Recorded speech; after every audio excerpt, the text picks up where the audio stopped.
Jim. How you feeling? Doing good. Thank you very much. How are you doing?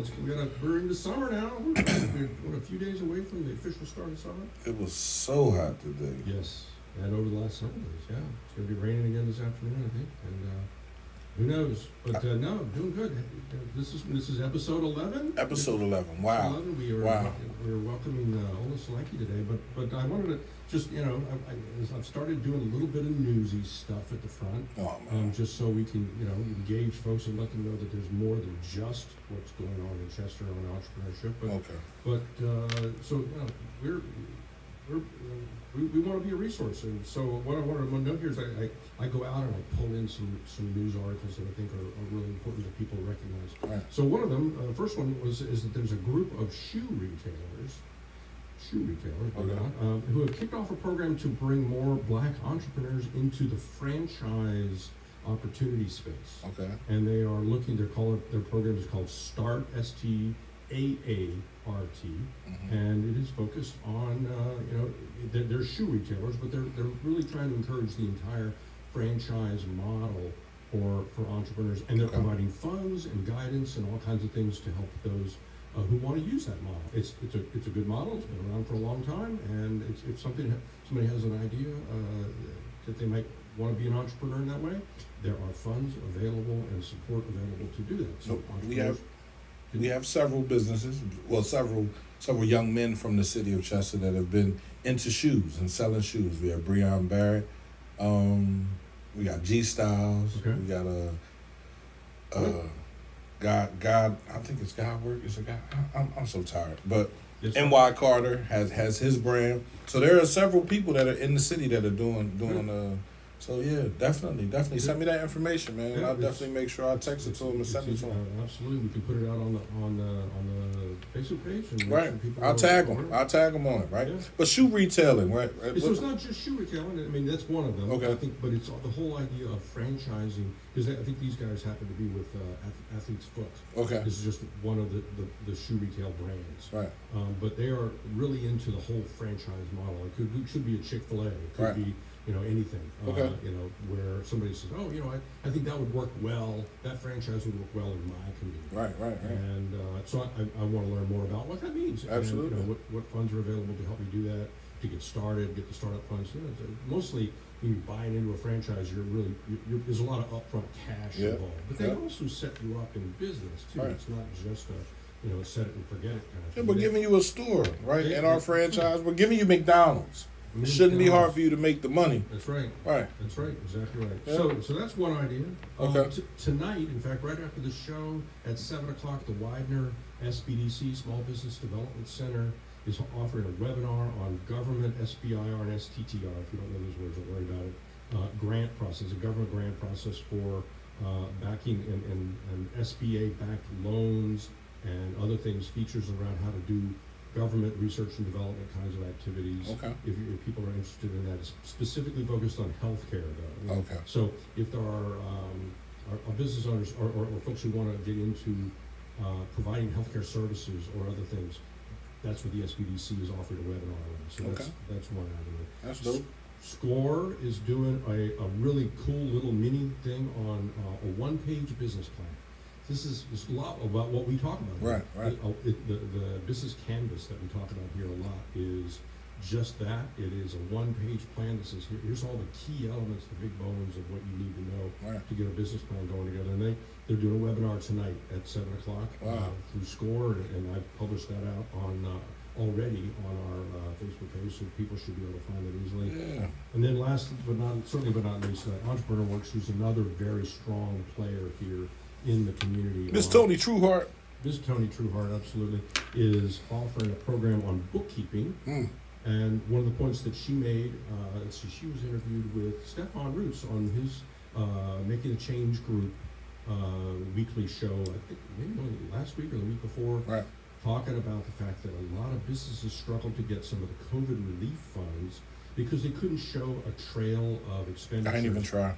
And you're not alone. I ain't even try. But having a decent set of books is what allows companies to be able to say, hey, I got a stream of revenue here. I've got a stream of operational costs here that that I'm looking for some relief on. And if you can show that, those businesses that could, were given the opportunity to participate in that. So they've recognized they need to bolster the entrepreneurial community here around bookkeeping, and so they're offering a program specifically around that. You and I participated in a Chester Business Association conversation about a week ago as well, and one of their big talking points was Google Ads, and using Google as a way to get your business known, build your brand, and connect to folks. So Entrepreneur Works is also offering a program to introduce people to how Google ad programs work as well, where to go, and they offer a lot of free stuff, so that's a worthwhile thing to participate in. And then all I would say at this point is Google Black Entrepreneur, and for all this kind of news, because it's stuff that's right around this area. There's a lot of venture capital that is looking to support business development in areas like Chester and in this community. And I'm happy to talk about it. If anybody wants to come online and talk about what their experiences are and other opportunities, hey, bring it on. We want everybody to know it's what a mastermind group is all about. All about. So with that, thank you. How are you doing? Everything going good? Everything's going good. My daughter graduated today. Sat out there in the sun for at least 3 hours, right? And to witness a graduation, right? This is my first child that has ever graduated high school, right? And to see who she's grown up to be, right? To see what her possibilities. It's like I tried to cry, but I couldn't, because she has college to do, right? She wants to be an OBGYN, right? She's willing to throw her sword in the ground and say, this is what I want to be, Dad. This is what I want to do, and this is how I'm going to do it. And I'm proud of her, right? We started off at Catholic school, Cardinal O'Hara, 9th grade. She's in class with another young boy, and the young boy is telling the teacher what he wants to be, and my daughter is telling the teacher what she wants to be, and the teacher says, "Well, don't imagine, don't do that. Let's just stay here with it, right? Don't allow yourself." And I immediately, I'm like, I'm taking all the Chester up there, right? What do you mean you telling my daughter not to dream? She's supposed to dream. These are the years she's supposed to dream. Absolutely. I just started dreaming, woman. So don't tell my daughter she can't dream at 14 years old, right? You're killing her. Took her out of Cardinal O'Hara. I said, nah, that's not going to work. And put her in STEM. Man, excellent. STEM. I think Chester High overall is very good, right? At doing the things that when your parents are on you, you're going to get good grades. When the parents aren't on you and they like, oh, school's supposed to teach you, the school ain't going to teach you by itself. You need that fundamental at home. You need the parents to be involved. So it's a network like anything. Absolutely. So I was very excited today. And she was like, "Can we go beeping?" I said, "What's beeping?" Like, what? No, can we go around and beep? So we rode around and we honked the horn for a little bit. I said, "All right, baby, I gotta get to work." Right. I love you. I'll see you Sunday. Right. And she's out right now, eating lunch with her brother, her sister, and her mother. Right. And I think that's a dope situation. Right. I'm just proud of her. Next year is my other daughter. Yeah. My son graduates 8th grade on Friday. Right. So and my youngest daughters, not my youngest, but my second to my youngest daughters, they just graduated kindergarten today. Right. So it's just like I'm everywhere trying to. Yeah, man. Well, it's a beautiful thing. Sunday. Yeah. It is a beautiful thing. Yes. Kids growing up, doing all the graduations. I guess just congratulations to you and the family, and your daughter especially. She's got a whole world ahead of her. Absolutely. And she's gonna rock it. I can just know she's gonna. She ain't no choice. Cause I'm be on her. I'm be on her right up there at Lincoln University. What's up, baby? How your classes going? You need a tutor? Let's get it done. Let's get it done, man. Awesome. Well, today we are pleased and I'm honored to have Ola Solanke joining us today. Ola is an area developer. He's got a lot of experience in Philadelphia and down in Chester here, and we're pleased to have someone that so we are privileged to interview in this program, just so you know, from everyone from those who are just thinking about either starting or restarting a business, those who are sort of in, they're a little bit up and running, kind of getting things going, and then those who are definitely established, who understand the process, who understand what it takes to be in business and to run a successful business.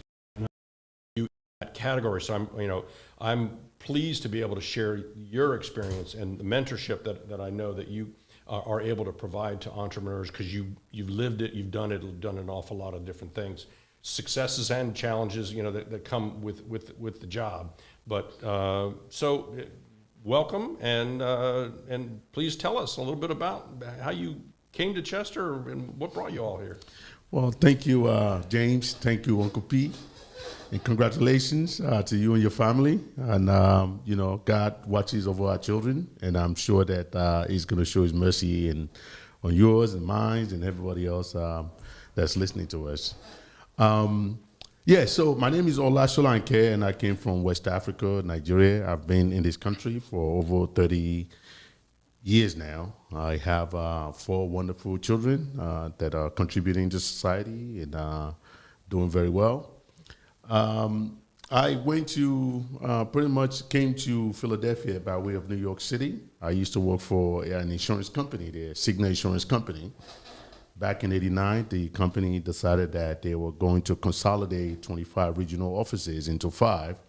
And Philadelphia, to Liberty Building, was one of their 5 hubs. So I was made a good offer to relocate, and I took that offer. So I've been in Philly since 1989, and while at Cigna, I also went back to school, went to Temple, and I got my bachelor's degree at Temple, actually. My final years at Temple in '94, I decided that I wanted to do something interesting. Around that time, the mayor of the then city council president, John Street, was running for the mayor's office, and he ran on a campaign of revitalizing neighborhoods. So his big focus was now to revitalize a lot of the malignant nemesis that just prevail all over North Philadelphia, Philadelphia as a whole. And he called on citizens like myself and everybody else to join in and help out in rethinking the look and feel of Philadelphia at that time. So my wife and I, we decided that we wanted to play a part in that. I was commuting 2 hours each way to work, working in Warren, New Jersey at some point. So the commute was too long. I thought that maybe getting into real estate might be interesting. So lo and behold, we started acquiring properties, and we acquired about 17 properties in North Philadelphia around Ridge Avenue. I think that corridor is called the Ridge Avenue Commercial Corridor in a neighborhood called Francisville. So Francisville is the fourth, should I say, impoverished neighborhood that you will run into heading north of City Hall. So when you leave City Hall going towards Temple, there's Spring Garden, there's Fairmount, then there's Francisville. So Francisville is landlocked between Broad and Fairmount, Broad and Ridge, because there's a triangle there, to Broad and Girard, and take it back to the Girard College, the college wall. That's Francisville. And so when we started making investment in Francisville, it was at a time where nobody wanted to be in that neighborhood. The neighborhood was highly dilapidated. A lot of folks depending on public assistance and things of that nature.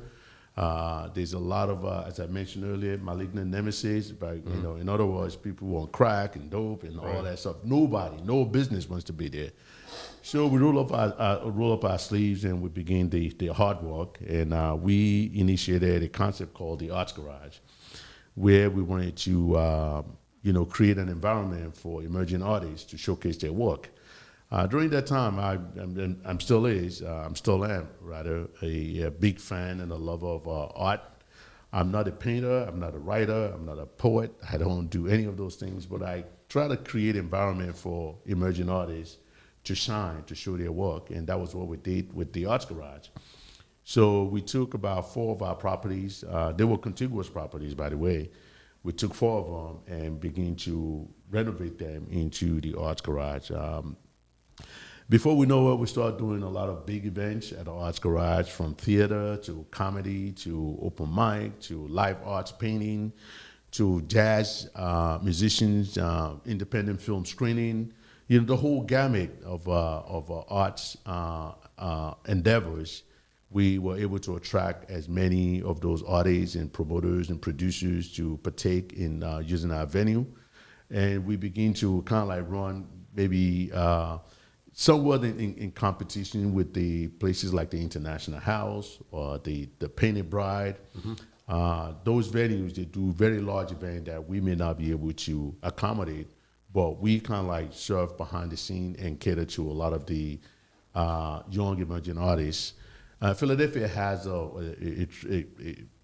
huge community of artists, so that finding artists to support wasn't difficult. We run the operation to a point where all of a sudden, North Philadelphia began to experience a boom, real estate boom, that is. A lot of deep pockets started coming in. About a decade or so later, started coming in from as far out as New Hampshire, Connecticut, Virginia, Washington, D.C., the whole eastern seaboard. We just start seeing deep pocket coming into North Philadelphia to buy everything in sight. And before you know it, what was once a vacant land or dilapidated building around the Arts Garage are now being gobbled up and being developed into a $500,000 condominium. So as I mentioned, a decade later, when we started looking into expanding our program and renovating the remainder of our properties, we then begin to meet with some oppositions from newcomers to the neighborhood that are now living in these $500,000 condominiums. You know, everybody liked the idea, but not in my backyard type thing. And no consideration whatsoever was given to the work that we've put into place to bring that neighborhood up and get it to that point.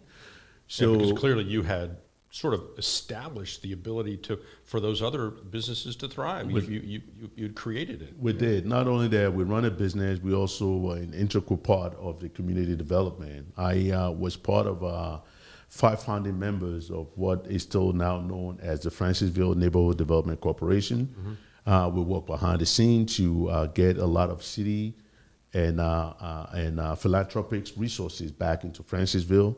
We were able to help the city or the neighborhood rethink the look and feel by creating initially what we call the neighborhood development plan, which was actually sponsored by a $100,000 grant from the Wachovia Regional Foundation. After my group, after we created these neighborhood development plan, Wachovia took a look at it. They said it's good, but it's not good enough. Actually, the first plan was the Ridge Avenue Commercial Corridor Plan, which is just a strip of a street about maybe 8 city blocks. So after we were done with the Ridge Avenue Commercial Regional Commercial Plan, they said, well, this is good, but it's not good enough. They give us $200,000 more to now do a comprehensive neighborhood plan for Francisville. It is with that plan that we now find the Divine Lorraine Hotel is being renovated and fully habitated. Great restaurants in that building. Is the Met part of that? We have the Met building. Wonderful. On Broadham Poplar, Broadham Parish, that were able to renovate what was once an abandoned orchestra house. That building actually has one of the best orchestra sound system in the country. It was slated for demolition before we got there, and we were able to save it. Aldi Supermarket also came to that area on Broad and Fairmount. Francisville has never had a supermarket anywhere near it, where people travel far and distant to go get their grocery. So with Aldi being there now, it's really within walking distance. So a lot of good things is happening in Francisville, and I'm proud to be a part of that development. In terms of my business, things get to a point where I have to do a strategic business analysis and make a decision as to whether I want to continue to fight all these newcomers that are impeding my growth, or to maybe just simply find a greener pasture. Mm-hmm. So the location is more receptive to the kind of location is more receptive. Yeah. When I arrived in Francisville, there weren't any residential neighborhood anywhere near me, and it was also on a commercial corridor. This commercial corridor also happens to be a lot of mixed-use properties where owners are able to have storefronts at the bottom, residents at the top, and which is much of what were being replaced as newcomers came to the neighborhood.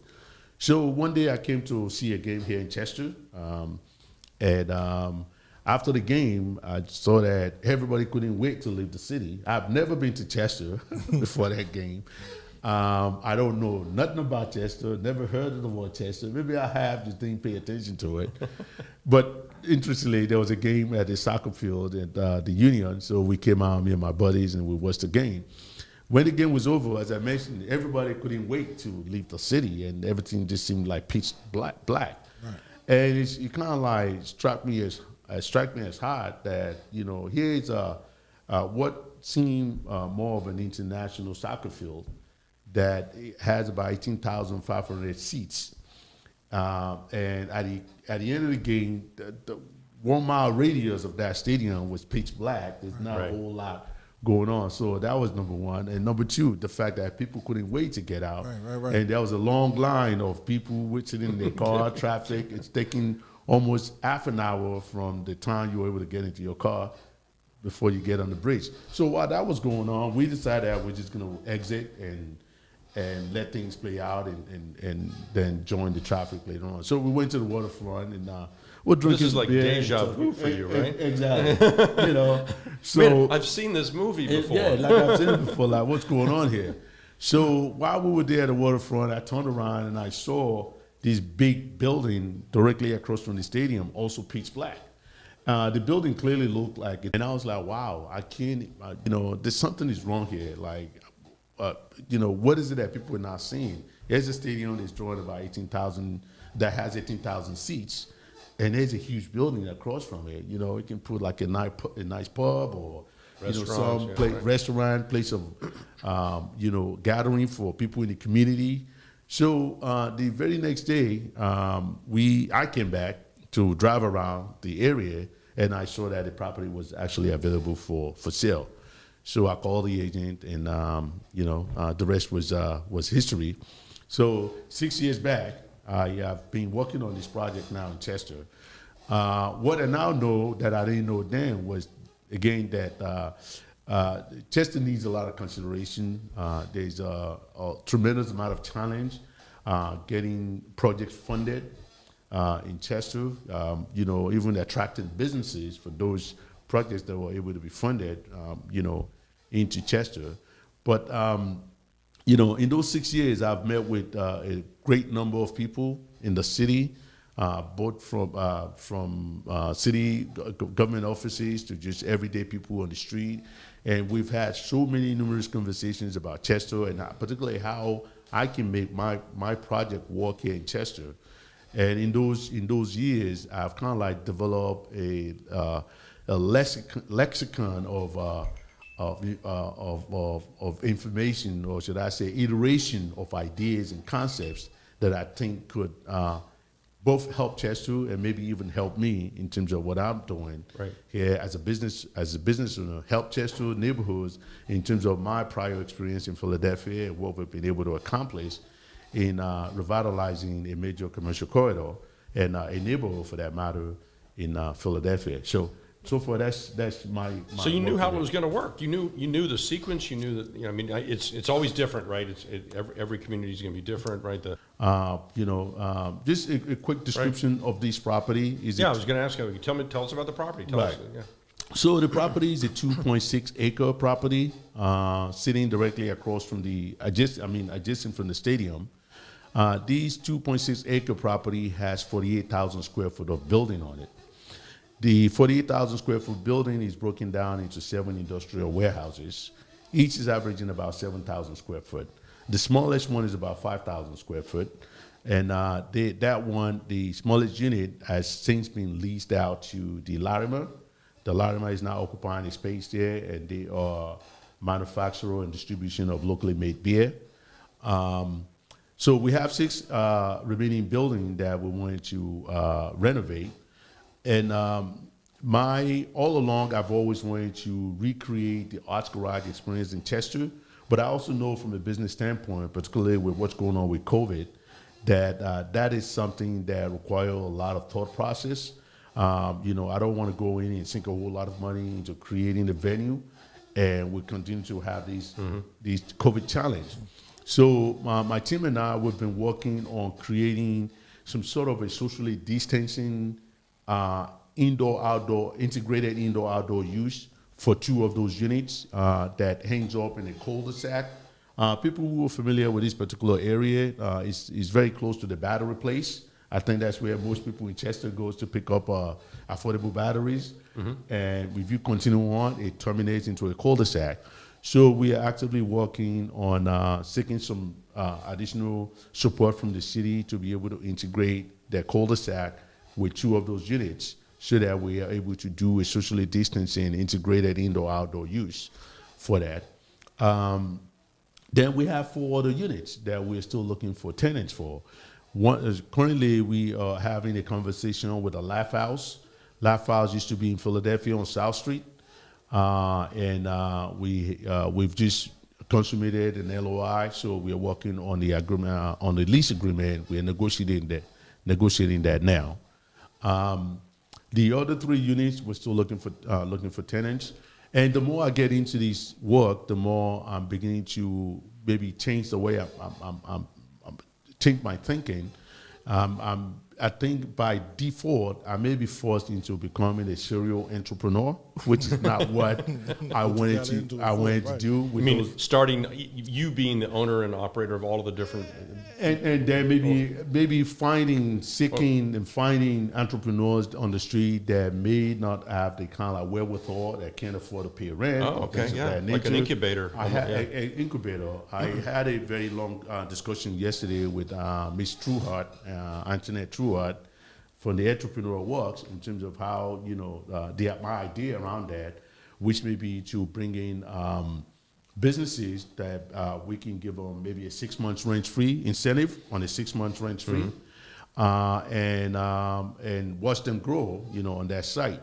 For a lot of businesses, payroll and real estate is usually one of the 2 biggest expenses. Right. If I can take real estate, if my project has been blessed with $1 million grant from the Commonwealth, I can afford to give a 6 months rent free to 5, 10, maybe even 20 businesses that wants to come on board with us. So we are doing that. I also would like to see a business resource center on that site. A lot of the things that I'm thinking about bringing to the site are things that I think that can be of good use and resource for Chester. A business research center where people can come in, they have computers, or they can bring their laptop, they have Wi-Fi, they have couches and office space and things of that nature, and be able to run their business in and out of the place, and I think may be ideal. So we're looking into that. And we're still looking for a potential collaborator or somebody that maybe is very astute in that area that wants to come on board and help us out. Print shop is another thing. I'm finding that there's a print shop on Chester Pike that most people go to get all their print work done. And about 70% of their business, from what I heard, actually came from Chester. It's coming from Chester. This is just how much work or business that Chester can generate, but it's not that money is not staying in Chester, it's going to Westchester Pike. So those are some of the things, ideas that we have. Much of what we're doing is still in the formative stage. These units, what we wanted to do with them is to render them as in a vanilla shape condition, so that we are going to build it out with this grant. We'll have the, interestingly, when I bought the building has already been vandalized before we got there. We didn't realize that everything that make the building function has been ripped out, from copper to pipes to electrical wiring. I mean, when I was doing the walkthrough, I thought it's just a matter of calling Pico when I'm done to have them turn the lights on. We call Pico, and they say, "Oh, not so fast." Right. Before you know it, I realized that they just had a $350,000 cost. Right. Because even the transformer that was serving this building was gone. They get to it, and so that's dinner. Yeah, that's somebody's dinner, right? That's somebody's dinner. That's true. Well, so, if it can stop you right there, because I think you're at a good point. I want to be able to. Do you have the video that we put together? It's a little sort of a. And hopefully you've seen it. I don't know whether, but it walks back through that past right up to the point where you are now, which is marketing the new property, and I wanted people to see it. And then we're going to take a little bit of break and then come back. And I'm anxious to hear more about your vision about where's it all going. And thank you. Thank you. Thanks for having me. Yeah, yeah. Yes. Well, yeah. we're not done with you yet. Yeah, but I don't think Leslie put it up. she didn't put it up. Okay. Oh, Well, she that, did.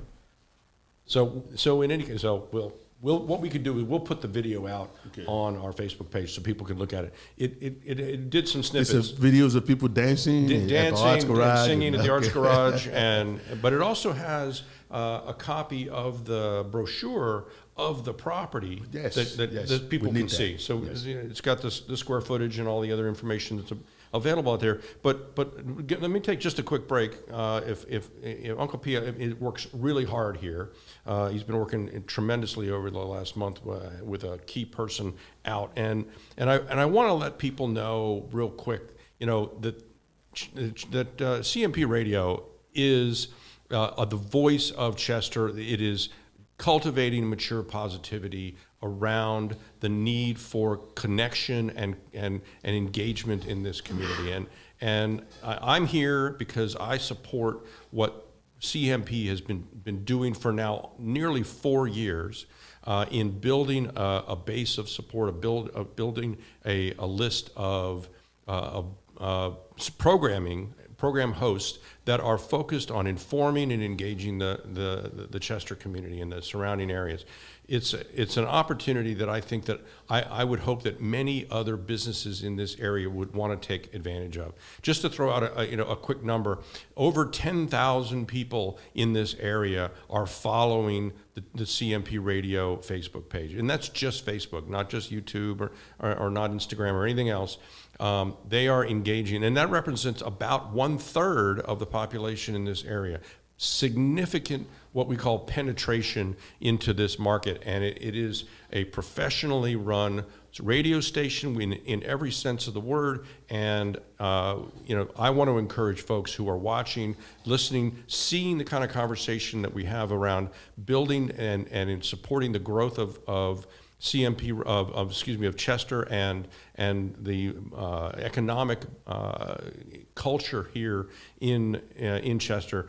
This is one of the key measures and goals of CMP Radio. It has been since its very beginning of connecting with the community, and I want to encourage you to participate in the programming, participate as a sponsor, participate to use CMP Radio as an avenue to getting your message out as an organization or member of the community that wants to engage effectively. So. Well, unfortunately, we didn't have the video I think I found it. Oh, well, it's good. So how it looks is just 2 black videos, and I just didn't want to press it because I don't know if it was a rap video or not. So I'm gonna go ahead and press it. She said this.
Across from the stadium practice field and adjacent to the actual stadium itself. Great look, overlooking the Delaware River.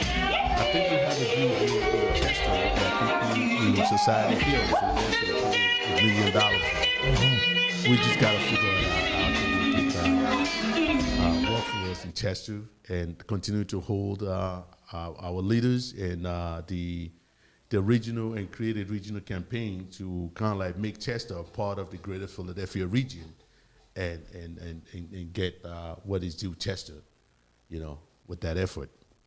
Yes. So you said Chester. get Chester to become a part of Philadelphia? No, not Philadelphia. Okay. Greater Philadelphia region. Right. That is the powers that be that brings the money and resources into this region. Okay.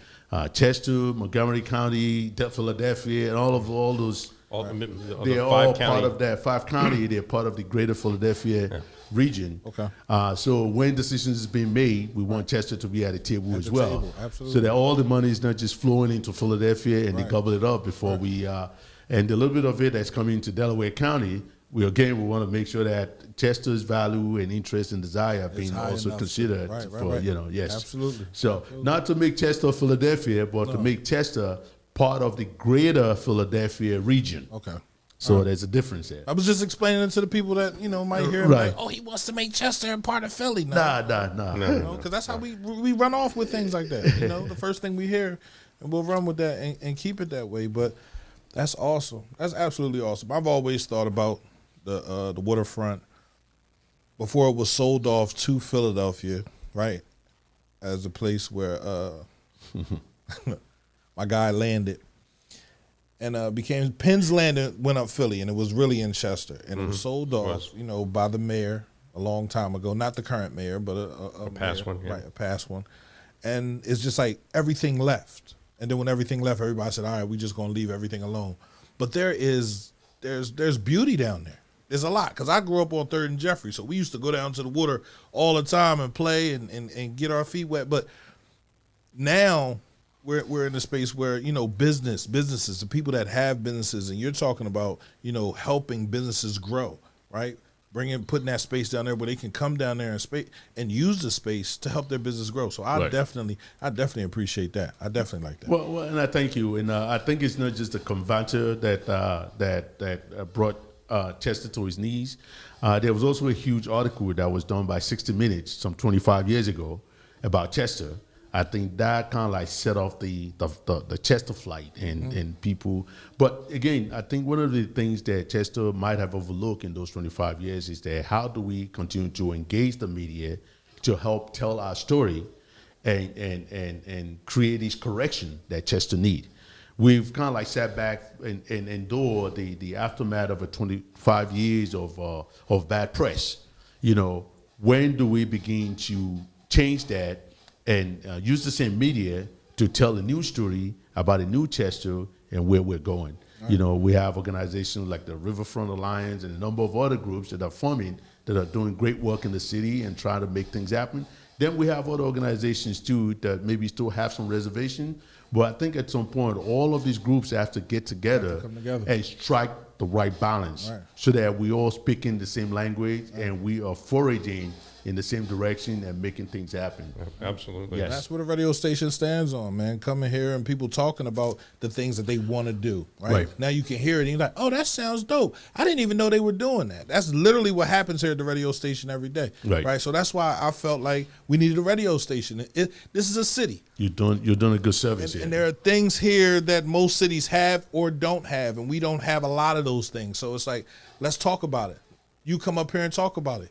Jim comes up here and talk about how to grow your business, how to really put the time into the things that I did not know, right? He brings to me every day. He's like, yo, I didn't know that. That's another thing I got to do, You should Jim. see how much time James spent with me on the phone trying to make sure this is done right. Absolutely. So he put in the work, I can tell you that. Man, he definitely does. He definitely does that. Good right? man. I'm like, oh, man, I got to do that now. That's another thing I got to do, Jim. I don't have enough people to do all these things. He's like, Pierre, you want to run a business? This is how it goes. Like, no, I can't do nothing else. I can't do. But I salute him, man, for everything that he's done for the radio station and everything that you have a vision on doing. I support that as well. I'm down with that. And you mentioned something really key to when you were giving us the description before, is you talked about your team.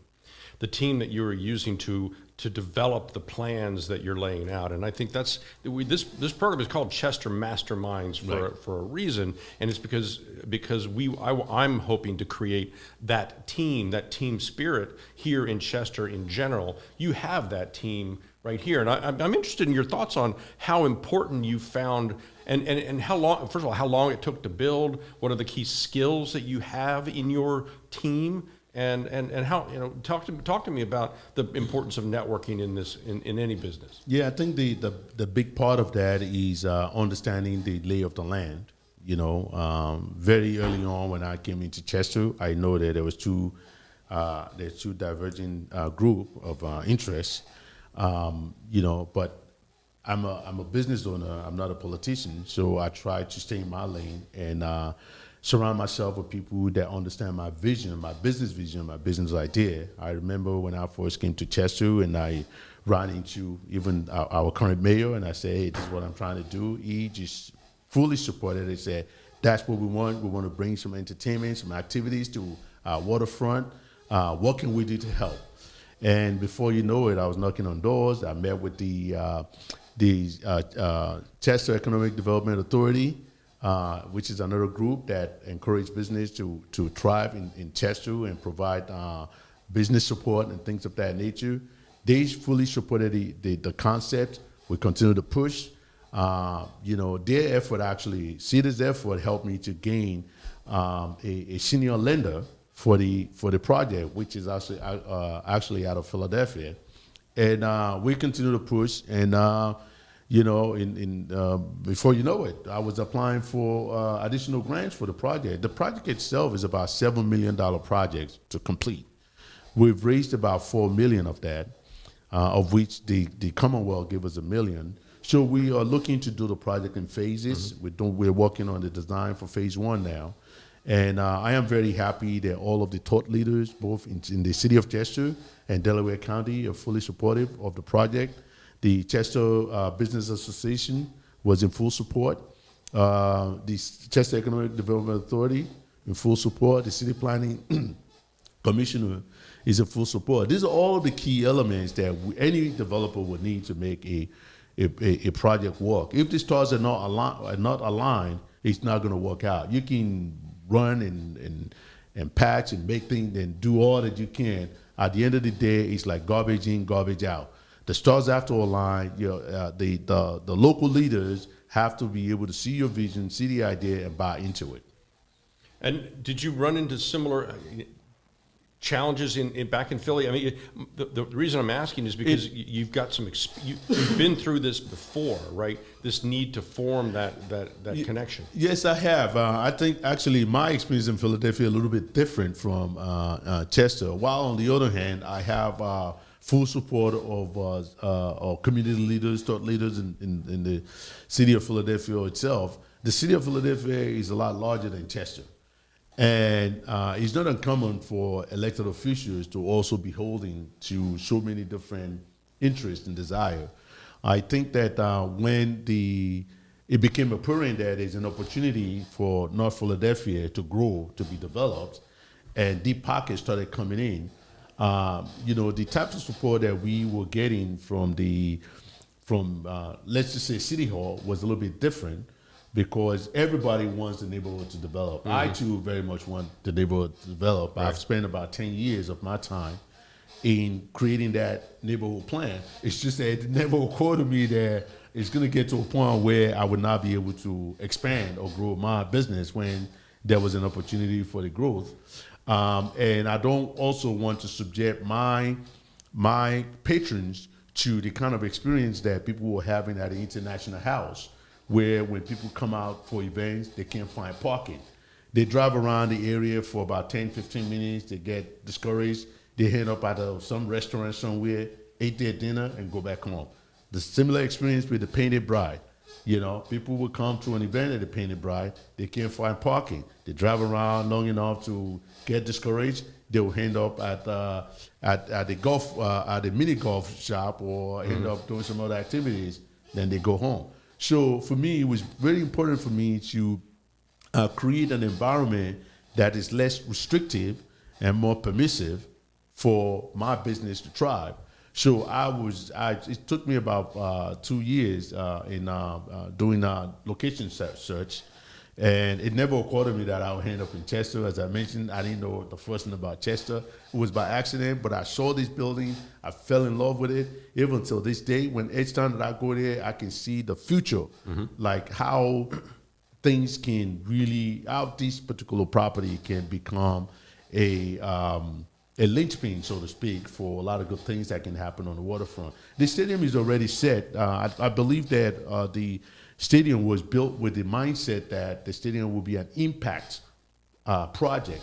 Right. Impact project meaning that all of the other activities within the greater Philadelphia region can converge at that stadium, and good things can happen.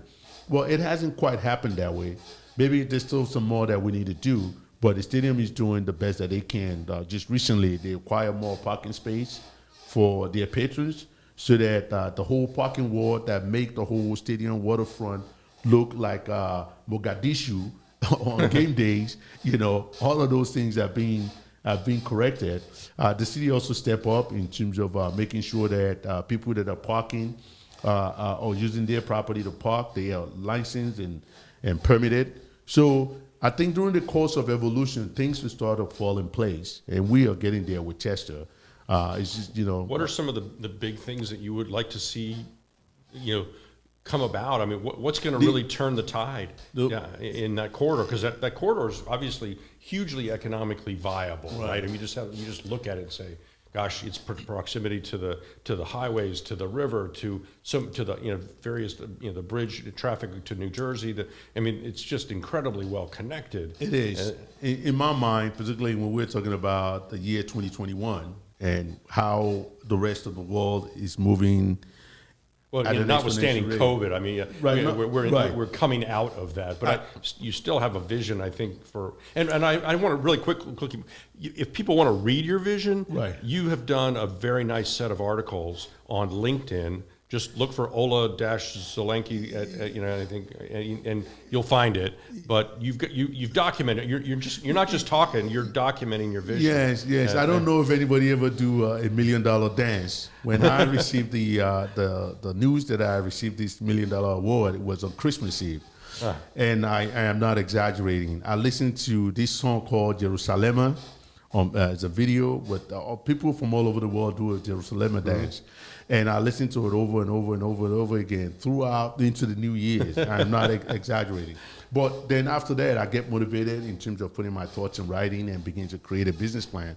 So from that business plan, I was able to extract 4 articles that I put on LinkedIn about Chester, which is more of my observation, my experience, and some of the things that I think people need to pay attention to in order for us to begin to continue, rather, to change the tide, because there's a lot of good people that are already doing good work. You ask a question, what are the big things that I would like to see happen in Chester? I think that broadband is a huge, huge, huge part of it. I don't see how Chester can move forward if we cannot compete in this new age, new millennium. A lot of the businesses that are coming into Chester, they still suffer from using DSL service, or the Wi-Fi is just not where it needs to be. The broadband, I think Comcast recently is running a 2.5 mile of broadband, but what Chester needs is a last mile. Last mile meaning the last connection from the trunk lines. Exactly. Right. I think if we can do that, we will be able to attract more businesses that are technologically savvy into the city. As a developer, I've spent the last 2-3 years trying to find those kind of businesses to come to Chester. The whole issue of technology has always been the walkaway point for them.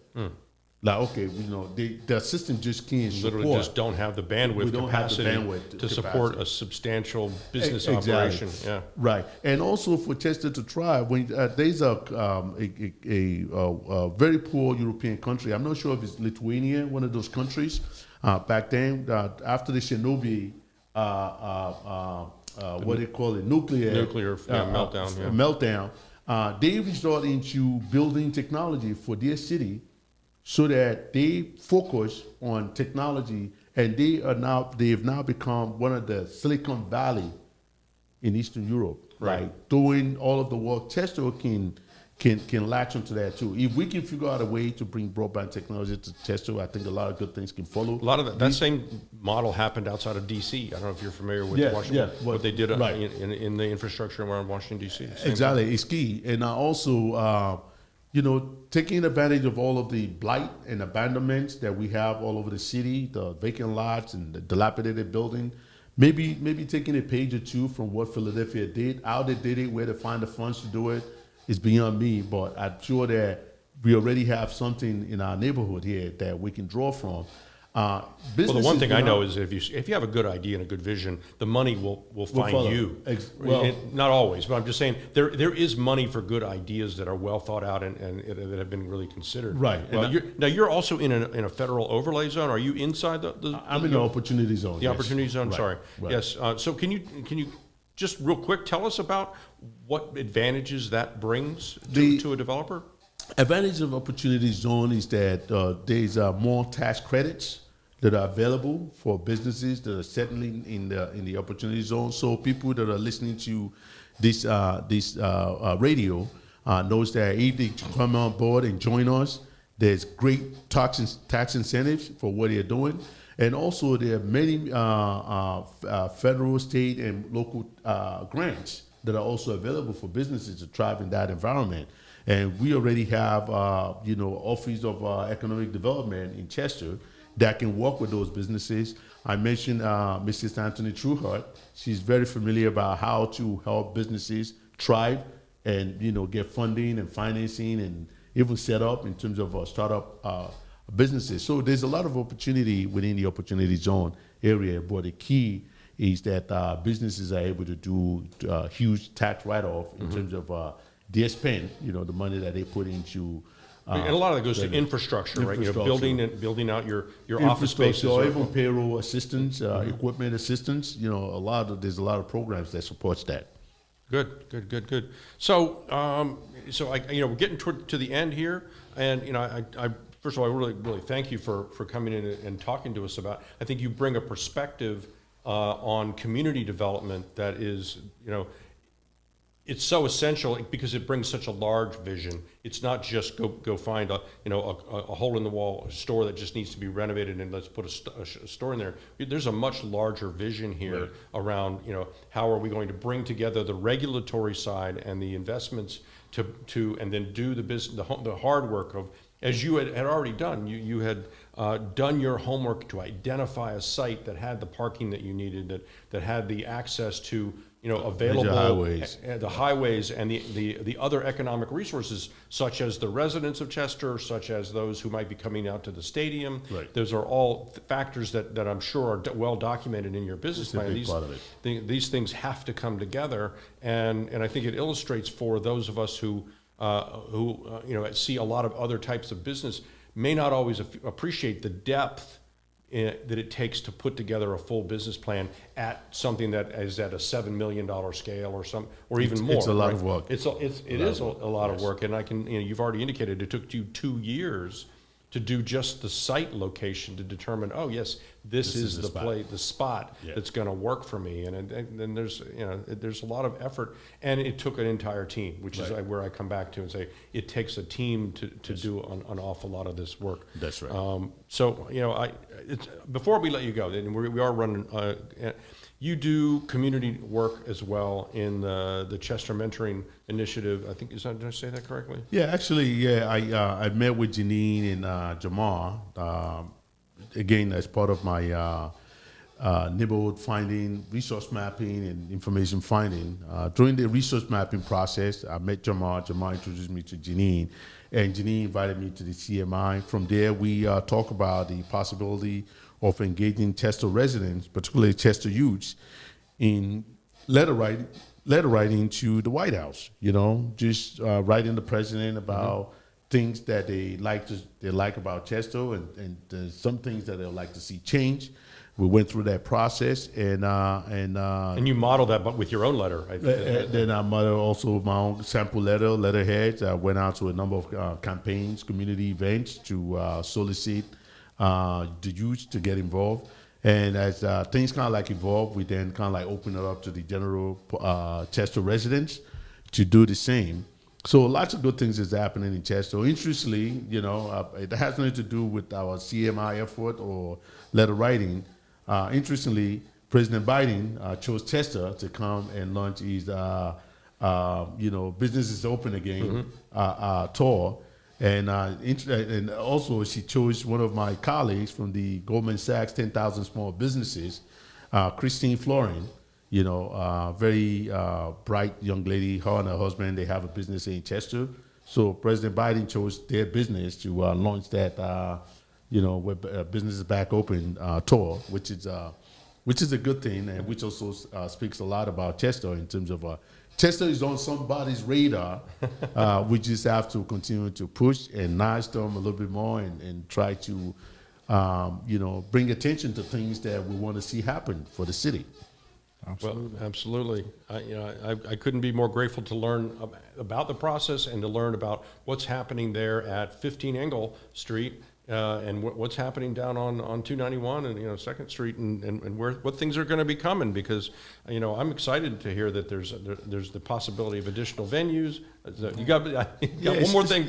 So you're going to have some events. What are we going? I meant to ask you, what are you going to do to raise even more awareness? Are there some events? For starter, go out there and support the Larimer Brewery. They are doing a great work, and they are creating some locally made beer. So make sure you support them. Some of the things, as I mentioned earlier, that I'm trying to do, that I'm committed to doing, is bringing the types of resources or businesses that can benefit Chester or that benefits the region. So one of the things that we're actually actively working on now is how to create these outdoor skating rink with our parking lot. We felt that if we have this massive outdoor parking lot that can hold about 150 cars, if we can convert maybe some part of it for as a skate rink for families and folks to come out, it may be a draw from Philadelphia, Montgomery County, Buck County, Chester County, right. Delaware County as a whole. It's something that is not readily available in the immediate vicinity, so we thought about that. The other thing that we're doing is we want to be able to do outdoor performances. The integrated indoor-outdoor social distance concept that we have. The stadium, for instance, have about 36 games, scheduled game per year. So our thought is to create a soundstage called Resilience Soundstage that is going to lend itself to a number of creative minds, writers, poets, comedians, live bands, jazz musicians, and R&B musicians, gospel shows. So for those 36 games, we are trying to create maybe about 9 signature events. Each of these 9 events, we may have 4 gospel shows on our stage on the same day that the stadium is running and the game is playing, so that when people leave the game, they can hear or see some activities going on. We'll have about 4 jazz events. We are working with J. Michael Harrison, the producer of, he's a producer at the WRTI radio at Temple University. Great guy. I've worked with him in the past for so many times. So he's kind of like curating about 4 jazz performances for us. Something that you'll go to Penn's Landing and see. We want to do it here in Chester too. But do it more maybe at a Chester level. We're going to be doing about maybe 4 theatrical performances on our stage, on some of those game nights. So we have about nine programs and of 4 each. 4 times 9 is 36. So we will have during a soccer season a good 9 programs that we were able to market through the radio station and to the community, and in the hopes that people will be able to support it both with here from the Chester and Delaware County communities, but we're also looking at philanthropic folks to come out and support these events. Well, I hope that you will be using CMP Radio to Absolutely. get the word out on that. Will. Is there any place that people can look now to get information on there, or is it not? Right now, we're still in the planning stage. Okay, well, I haven't been doing this for so long. It's not the next phase in our. Well, in our process, when you're but- ready, I think that CMP would be delighted to have you come back and be a way to get the message out on all of that, and look forward to doing that. Thank you. Thank you very much for your time today, Ola. I'm grateful for all the wisdom that you've shared with us. I know that folks will be listening in and watching what's going on here, and good luck as you grow. Yeah, This is wonderful. Thank you, James, and thank you, Uncle P. You guys are doing good work here, and I appreciate the time that you give me to be able to do this. You can find me on LinkedIn at Ola Solanke, OlaSolanke. I'm also on Facebook, but I'm tapped out on Facebook, and it's the same name, Ola, O-L-A, Solanke, Solanke on Facebook. Thank you so much for listening. Thank you very much. Thanks, guys. And I think we're good. Thank you, Uncle P, for another fine show. I really appreciate it. Good to see you, and good luck to your family. Yeah. That's wonderful. Congratulations, and have a wonderful summer with all of them. But we'll be back next week. Next week, real quick. What we got next week? Next week we have a group of students from who work, I guess, in connection with the Making a Change group. Okay. They're young entrepreneurs. Okay. A whole group of them are coming in to do a show with us. How many? At least 3, maybe more, but they will be here. You will need a bleacher for that. Right. We need a bleacher. A little Yeah. miniature Need some more chairs in here. But no, it's exciting. I'll get out. Really excited to see young entrepreneurs. It's one of the other things that we do here on the show. We want to promote entrepreneurship as young as we can. Absolutely. And they will be here next Wednesday at 5:00 on cmpradio.net. That's dope. I can't wait, man. I can't wait either. So have a great evening. Week, great evening, great week, great weekend. Be safe, everybody. Be safe. Thank you.